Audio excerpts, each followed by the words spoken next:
High rise building अब गाजियाबाद, नोएडा और greater Noida की पहचान बन चुके हैं। इन बिल्डिंग में लाखों की संख्या में लोग रहते हैं जो अपने फ्लोर से ग्राउंड फ्लोर पर आने के लिए एलिवेटर यानी लिफ्ट का इस्तेमाल करते हैं। हाई राइज बिल्डिंग का मतलब ये होता है कि ऐसी इमारतें जिसमें 10 या 10 से ज़्यादा फ्लोर हों वो हाई राइज बिल्डिंग की कैटेगरी में हैं।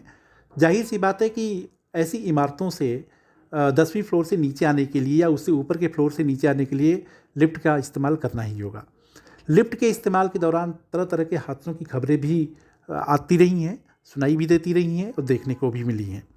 जगह और सोसाइटी के नाम भले ही अलग हों लेकिन हादसे एक जैसे ही हैं। सबसे पहले हम बात करेंगे 24 दिसंबर 2023 की।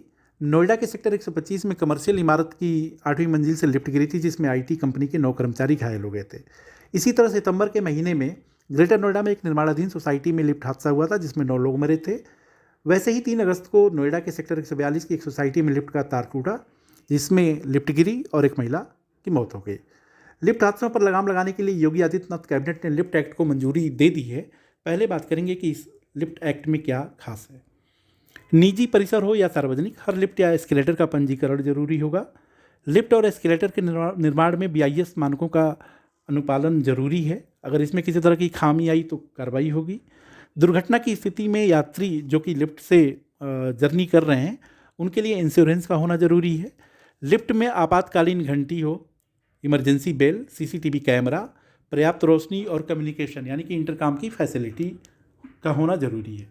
फिलहाल उत्तर प्रदेश में इस संबंध में कोई कानून अभी लागू नहीं है। हालांकि देश के कुछ राज्यों में लिफ्ट एक्ट अमल में लाया गया है।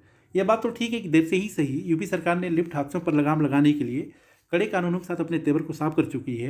लेकिन सवाल ये है कि कहीं ये कानून हाथी के दांत की तरह ना हो। आप हमारे चैनल को लाइक और सब्सक्राइब करें। देखते रहिए इंडिया अड्डा।